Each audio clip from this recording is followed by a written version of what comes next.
He preparado más de 2000 cuerpos en mi carrera. Un número que suena a estadística, pero para mí son 2000 historias, 2000 familias, 2000 silencios finales. He visto el dolor en todas sus formas, la negación desgarradora, la tristeza silenciosa, la resignación agotada. Pero hay 3 cosas que he visto que, simplemente, no tienen explicación, 3 sucesos que me atormentan cada noche y que me han hecho dudar de esa delgada línea que separa nuestro mundo del que sigue.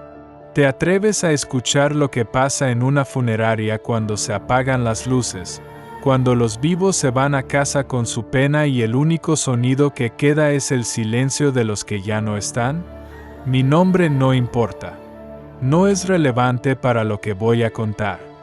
Llamadme, si quieren, el guardián de las últimas historias. Durante 35 años, mi oficio ha sido ser director de funeraria. Es un trabajo silencioso, uno que la gente prefiere no ver de frente, como si apartando la mirada pudieran evitar el destino que a todos nos espera.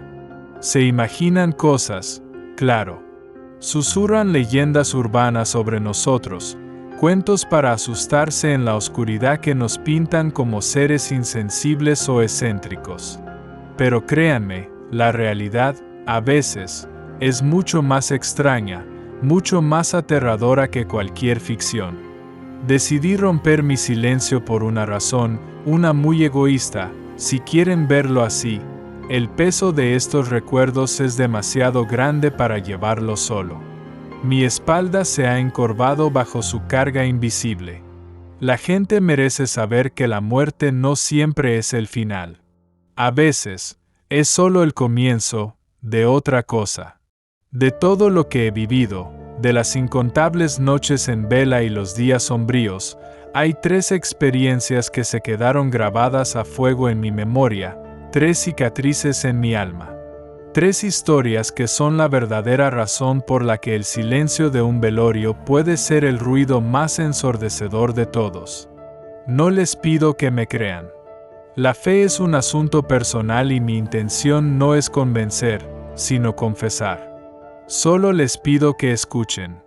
Y mientras lo hacen, recuerden que cada ciudad, cada pueblo, tiene una funeraria como la mía, un lugar de paso, una última parada. Y cada funeraria tiene sus propios secretos. Suscríbete si te atreves a descubrir los míos. El cuerpo inquieto. La primera historia, para entenderla en su totalidad, tienen que viajar conmigo unos 30 años al pasado. Yo era joven, todavía fácil de impresionar, pero ya llevaba el tiempo suficiente en el negocio como para sentir que nada me asustaba. Creía, con esa arrogancia que solo la juventud te otorga, que ya lo había visto todo. Las reacciones químicas post-mortem, los espasmos por la liberación de gases, los pequeños ruidos que hace un cuerpo al asentarse, todo tenía una explicación científica, un consuelo lógico que me dejaba dormir por las noches. Mi mentor, un hombre viejo y de pocas palabras llamado Don Anselmo, siempre me decía con su voz rasposa: «No le temas a los muertos, muchacho. Ellos ya contaron su historia. Témeles a los vivos, que todavía están escribiendo la suya». Esa noche, por primera vez, empecé a dudar seriamente de su consejo. Era un martes por la noche, uno de esos martes de noviembre fríos y húmedos que se te calan en los huesos. La lluvia golpeaba las ventanas de la sala de preparación, un ritmo constante que casi siempre me relajaba, como un metrónomo para mi trabajo. Estaba solo, completamente solo. Don Anselmo se había ido a casa temprano, andaba con un resfriado que le hacía toser como un motor viejo, y me dejó a cargo de preparar el cuerpo de un anciano, el señor Valdivia. Muerte por causas naturales, un fallo cardíaco mientras dormía en su propia cama. Un caso de rutina, una transición pacífica. Nada, absolutamente nada, hacía presagiar lo que iba a ocurrir. La sala de preparación es un lugar que impone, incluso para alguien acostumbrado. Es estéril, funcional, casi quirúrgica. Mesas de acero inoxidable que brillan bajo la luz fluorescente, instrumentos ordenados con precisión milimétrica y el zumbido constante y bajo del cuarto refrigerador. El olor es una mezcla de formaldehído y limpiadores antisépticos, un aroma que se te pega a la memoria y que nunca te abandona del todo. Coloqué al señor Valdivia en la mesa central. Era un hombre menudo, frágil, cuya piel parecía papel de seda.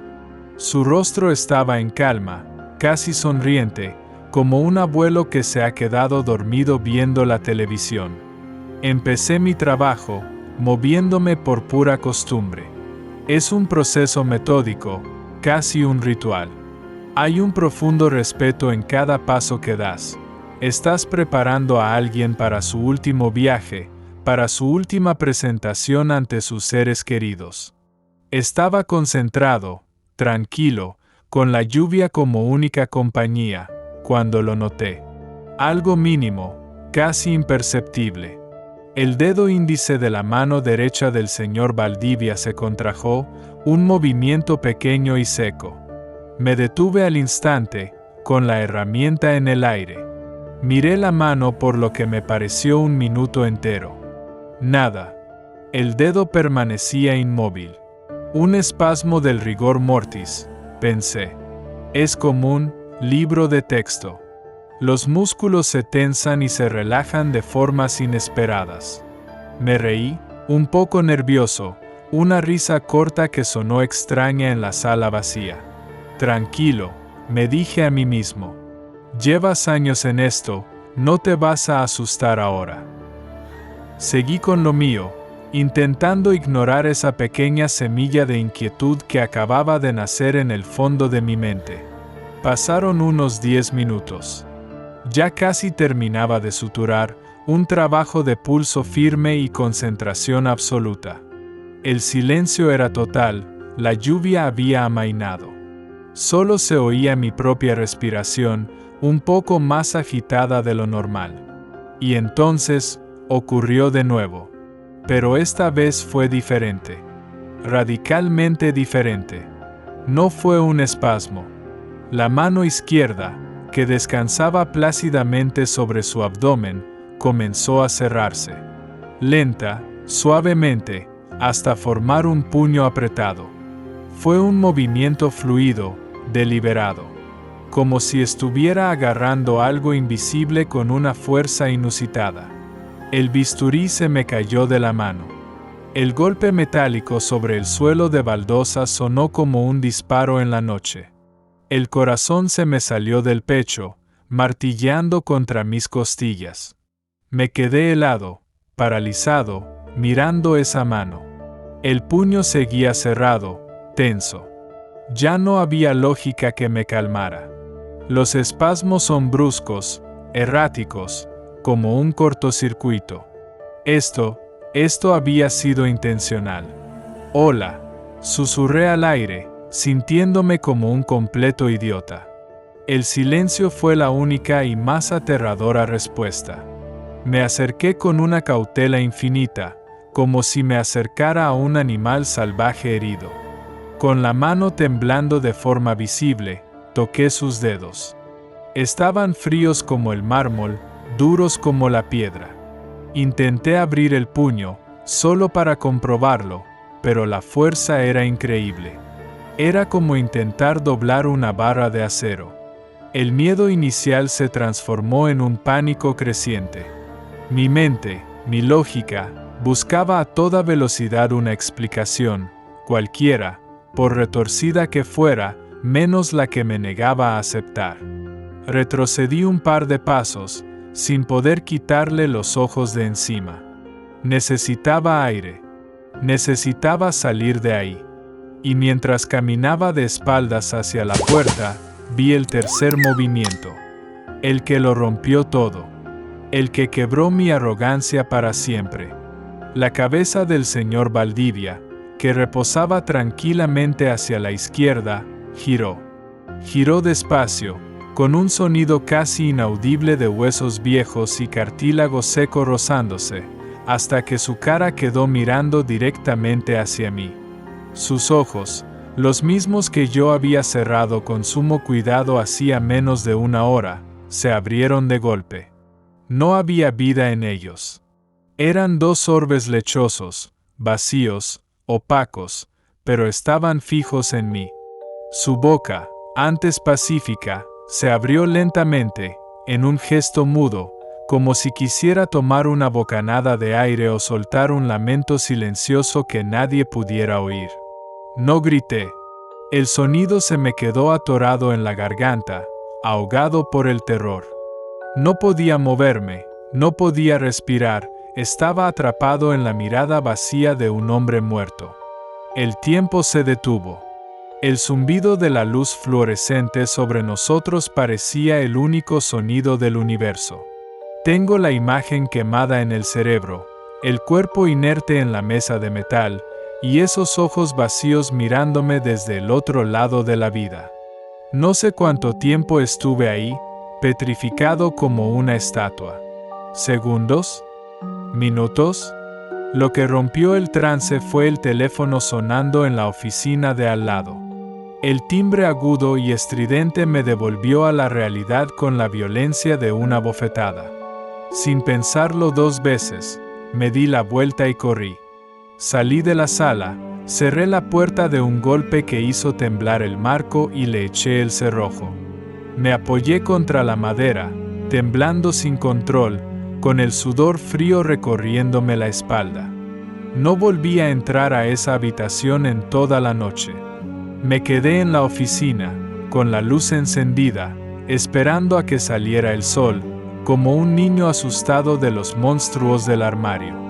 Cuando don Anselmo llegó por la mañana, con su caminar lento y su tos, me encontró pálido, con ojeras y la mirada perdida. Le conté lo que pasó, con la voz temblorosa, esperando que se riera, que me diera una palmada en la espalda y me dijera que lo había imaginado por el cansancio. Pero no lo hizo. Su rostro, habitualmente arrugado en una expresión bonachona, se puso muy serio.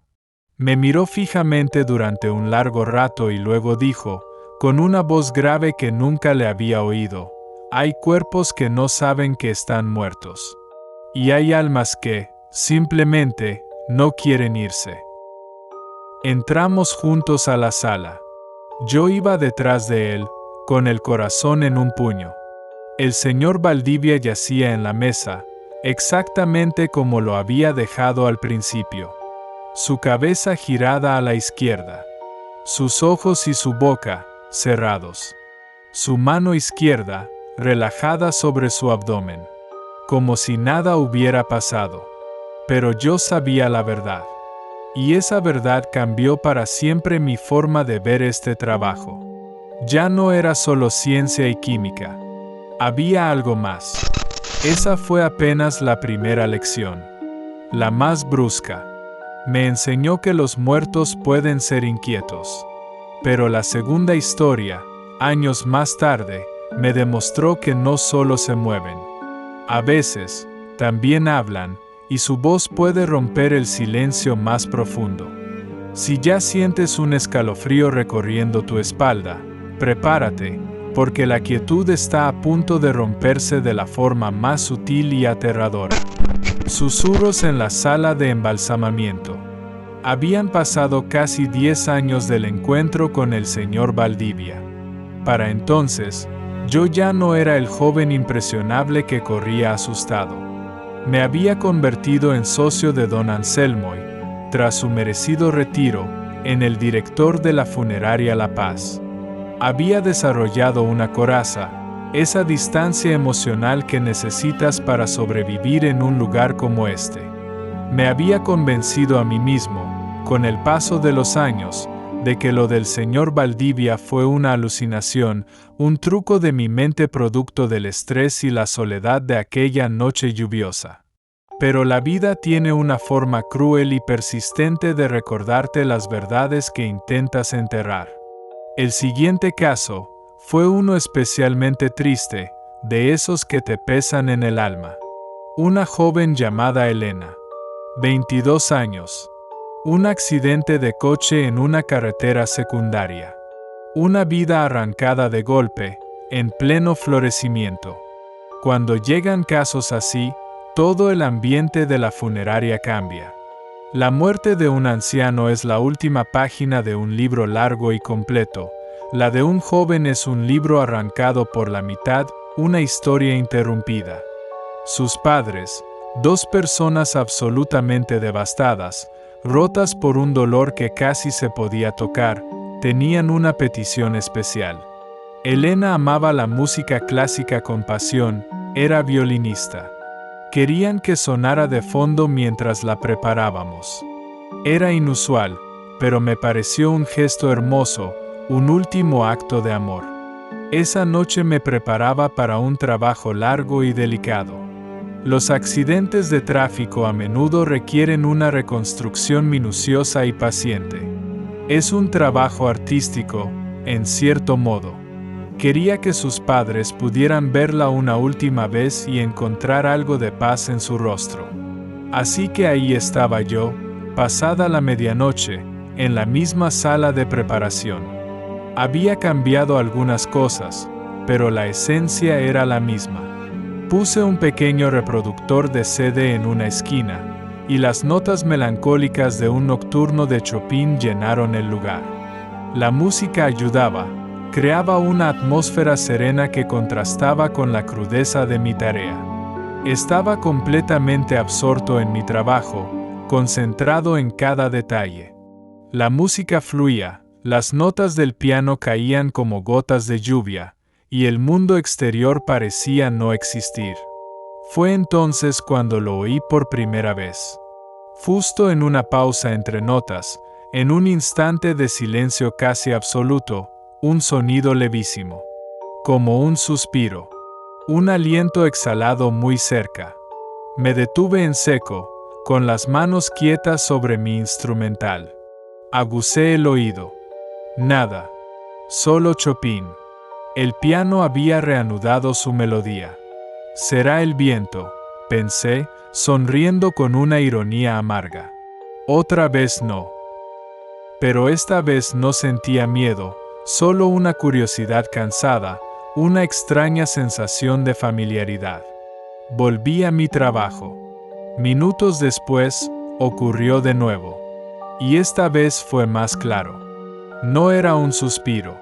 Era una palabra, ahogada por la música, casi inaudible. Sonó como frío. El corazón me dio un vuelco, un golpe sordo en el pecho. Me levanté y apagué la música. El silencio cayó sobre la sala como un sudario pesado. El único sonido era mi propio pulso, martilleando con fuerza en mis oídos. Hola, dije en voz alta, mi voz sonando demasiado fuerte en la quietud. Sabía que era imposible. Yo mismo había cerrado todo con llave al llegar. Miré a mi alrededor. Las paredes de azulejos blancos, los gabinetes de metal, la mesa con el cuerpo inmóvil de Elena, no había nadie. Estoy agotado, me dije. Es la sugestión, el caso es duro. Intenté racionalizarlo. Encendí la música de nuevo, un poco más alta esta vez, como si el volumen pudiera ahogar no solo los sonidos, sino también mis propios miedos. Pero ya no había normalidad posible. Ahora estaba hiperconsciente de cada sonido. En cada pausa de la música, contenía la respiración, esperando. Y no tuve que esperar mucho. A través de la melodía del piano, el susurro volvió. Y esta vez no había duda alguna.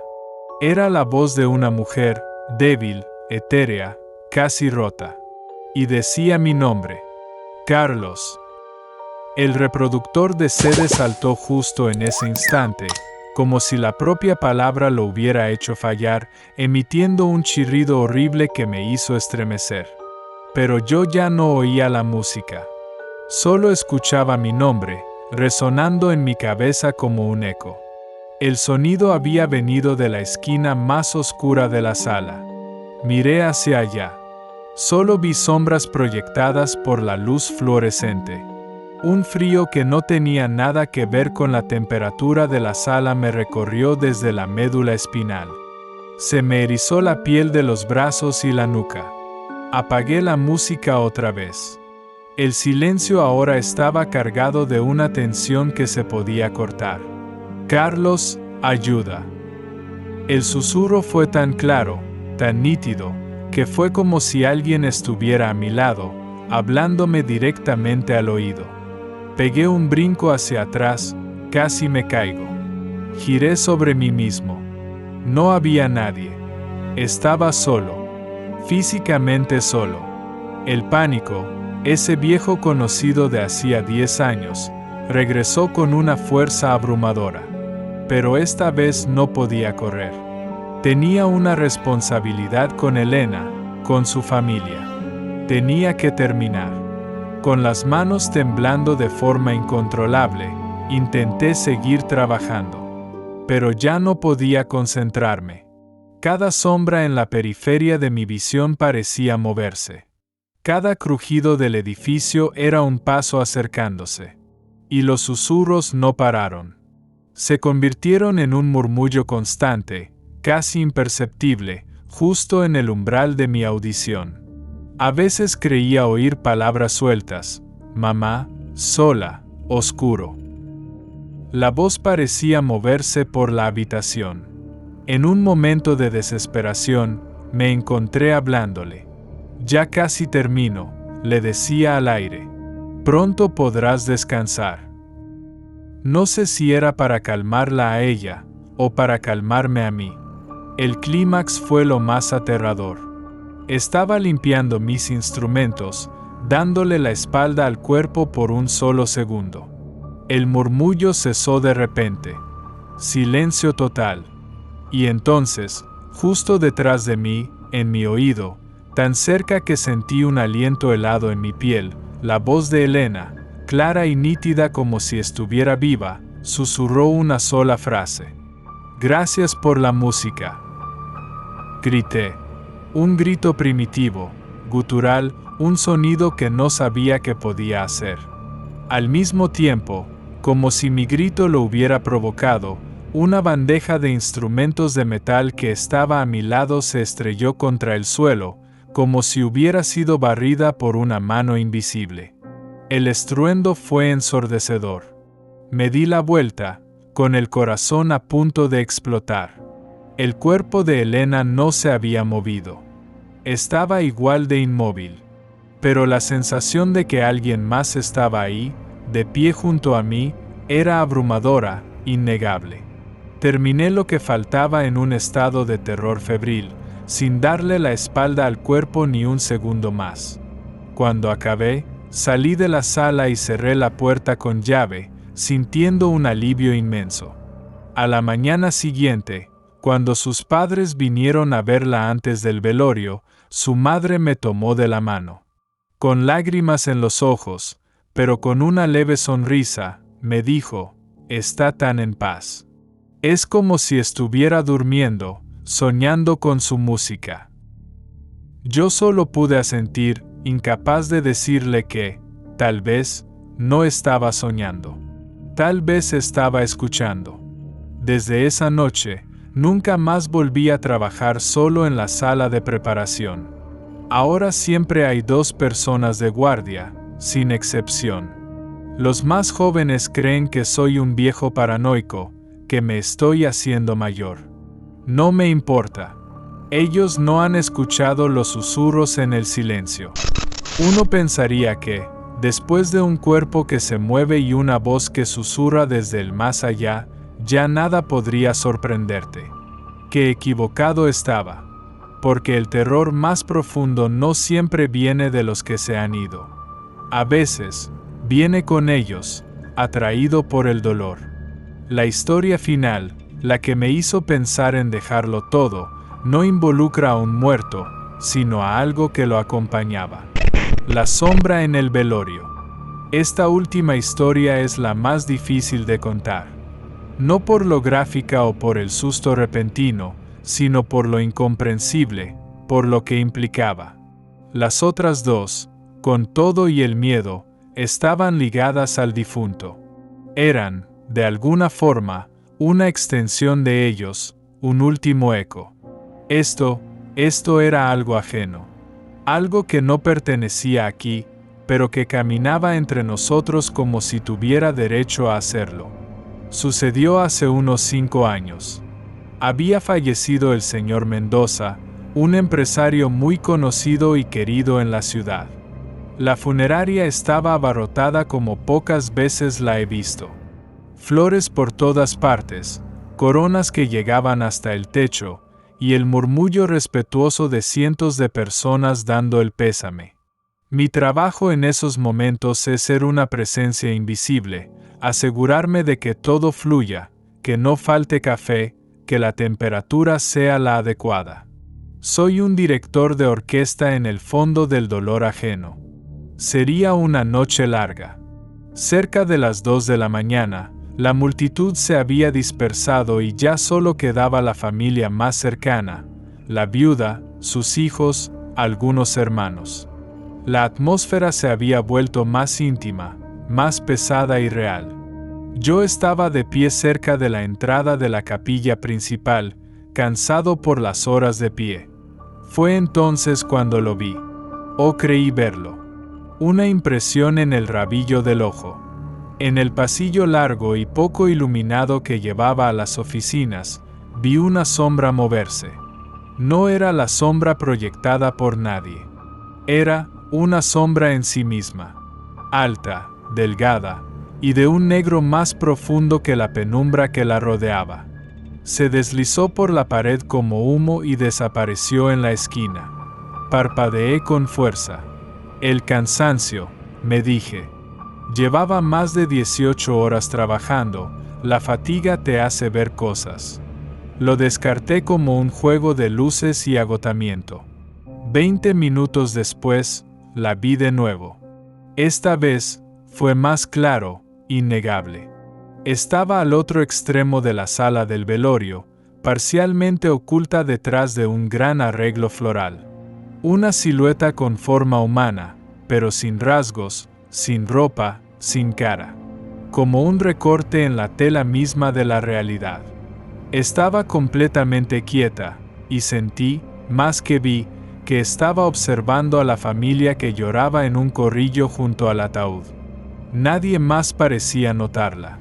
Cuando la viuda del señor Mendoza se giró en esa dirección, la sombra pareció retroceder, fundiéndose de nuevo con la oscuridad de una esquina. Un escalofrío helado me recorrió la espalda. Esto no era fatiga. Empecé a sentir una opresión en el pecho, un instinto primordial que me gritaba que algo andaba muy, muy mal.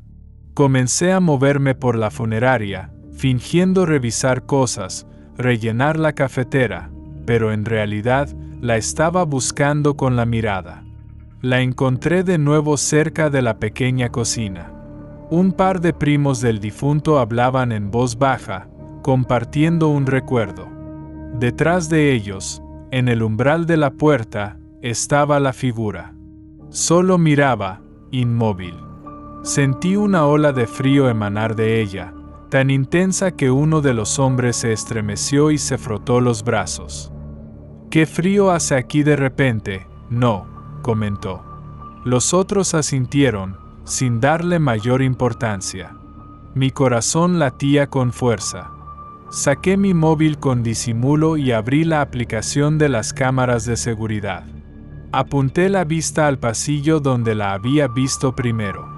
En la pantalla del teléfono, el pasillo estaba vacío, perfectamente normal. Levanté la vista. La sombra seguía ahí, en el mundo real, una mancha de vacío. Volví a mirar el teléfono. Vacío. Lo que fuera aquello, la tecnología no podía verlo. El miedo que sentí era diferente esta vez. No era el susto de un cuerpo moviéndose o un susurro al oído. Era un pavor profundo, existencial. Esto no era un alma perdida o un fantasma confundido, se sentía como un depredador. Sentí en lo más profundo de mis huesos que no estaba allí para llorar o despedirse. Estaba allí para observar, o quizá, para alimentarse. ¿Era eso lo que atraía a estas cosas? ¿El dolor concentrado, la pena pura? Decidí que tenía que hacer algo, pero no sabía qué. ¿Gritar? ¿Alertar a la familia en pleno duelo? Me tomarían por loco, causaría una escena terrible. Mi deber era mantener la calma y protegerlos. Así que me convertí en su vigilante silencioso, siguiéndola con la mirada, interponiéndome discretamente en su camino. Cada vez que me acercaba, se desvanecía, solo para reaparecer en otro rincón, siempre observando. El momento cumbre llegó cerca de las 4 de la mañana. Solo quedaban la viuda y sus 2 hijos, en su despedida final junto al ataúd abierto. La sala estaba en un silencio absoluto, salvo por sus sollozos ahogados. Yo estaba en la puerta, dándole su espacio, pero vigilante. Y entonces la vi. La sombra. Ya no se escondía en las esquinas. Estaba en el centro de la habitación, de pie justo detrás de la viuda, que se inclinaba sobre su esposo para darle un último beso en la frente. La figura era más nítida que nunca. Alta, encorvada como un buitre, una mancha de noche absoluta en medio de la sala iluminada. Y lentamente, con una parsimonia aterradora, vi cómo levantaba un brazo. Un brazo largo, delgado, antinatural, como la rama de un árbol muerto. Se extendía, no para tocar a la viuda, sino por encima de ella, hacia el interior del ataúd, hacia el cuerpo del señor Mendoza. En ese instante, no pensé, actué. La adrenalina y un terror protector me invadieron. El protocolo, la discreción, el profesionalismo, todo se fue al diablo. «Aléjese de él», grité. Mi voz rasgó el silencio como una cuchillada. La familia se giró hacia mí, sus rostros pasando de la pena a la conmoción y el miedo en un segundo. En el preciso instante en que sus ojos se apartaron del ataúd para mirarme, la sombra se contrajo. Se plegó sobre sí misma como una hoja de papel quemándose y se disolvió en la nada. En un abrir y cerrar de ojos, ya no estaba. El frío glacial desapareció de inmediato. La opresión en mi pecho se alivió. Pero me quedé ahí, de pie, jadeando, bajo la mirada horrorizada y confundida de la familia. No supe qué decir. ¿Cómo explicarles que le estaba gritando a una sombra que ellos no podían ver? «Disculpen», balbuceé, sintiendo el calor subir a mi cara. El estrés, la noche tan larga, creí ver, no sé qué creí ver. El hijo mayor se acercó, con el rostro endurecido por el dolor y ahora por la ira. «Creo que ha sido una noche muy larga para todos», dijo con una frialdad cortante que me heló más que la propia sombra. «Quizás debería irse a casa a descansar, señor director». Fue la mayor humillación de mi carrera. Despedido de mi propia funeraria por la familia que estaba intentando proteger. Asentí, derrotado, y me retiré a mi oficina sin decir una palabra más. Pasé el resto de la noche temblando. No por la humillación, sino por el recuerdo de ese brazo oscuro extendiéndose hacia el difunto.